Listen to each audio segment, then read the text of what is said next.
Chapter 1 of Better Than the Movies. The day began like any typical day. Mr. Fitzpervert left a hairball in my slipper. I burned my earlobe with my straightener, and when I opened the door to leave for school, I caught my next-door nemesis suspiciously sprawled across the hood of my car. "Hey!" I slid my sunglasses out of my nose, pulled the front door shut behind me, and hightailed in his direction, careful not to scuff my pretty new floor of flats, as I basically ran at him. "Get off my car!" Wes jumped down and held up his hand in the universal "I'm innocent" pose, even though his smirk made him look anything but. Besides, I'd known him since kindergarten. The boy had never been innocent a day in his life. "What's in your hand?" "Nothing." He put the hand in question behind his back.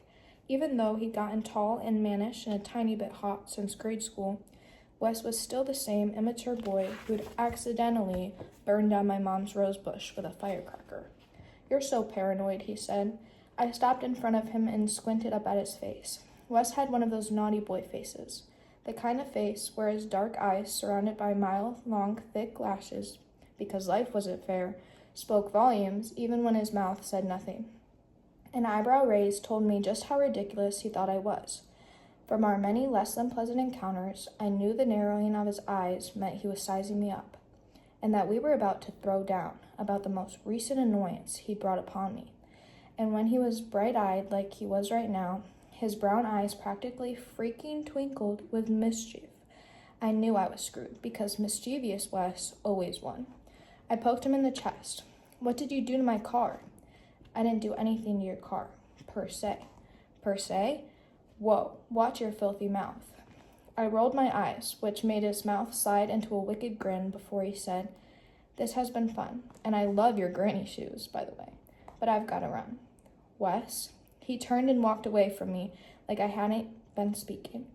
Just walked towards his house in that relaxed, overconfident way of his. When he got to the porch, he opened the screen door and yelled to me over his shoulder,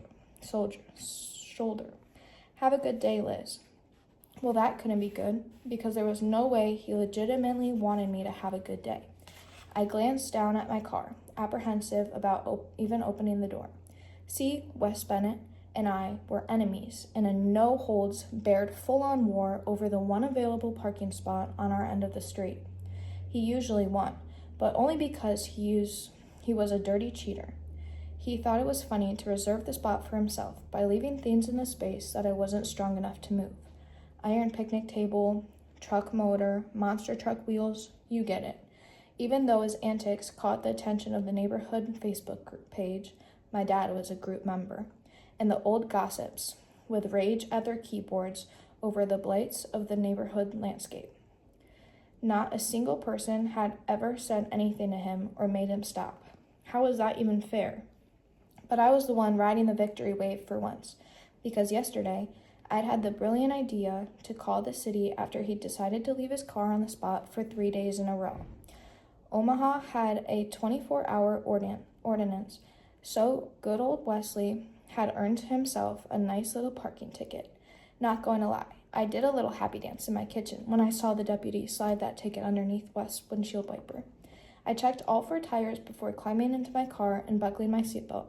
I heard Wes laugh, and when I leaned down to glare at him out the passenger window, his front door slammed shut. Then I saw what he'd found so funny.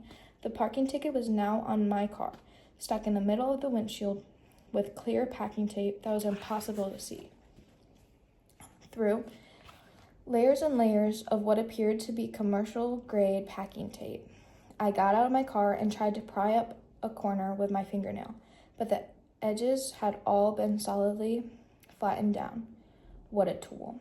When I finally made it to school after scraping my windshield with a razor blade and doing hardcore deep breathing to reclaim my zen, I entered the building with the Bridget Jones' Diary soundtrack playing through my headphones.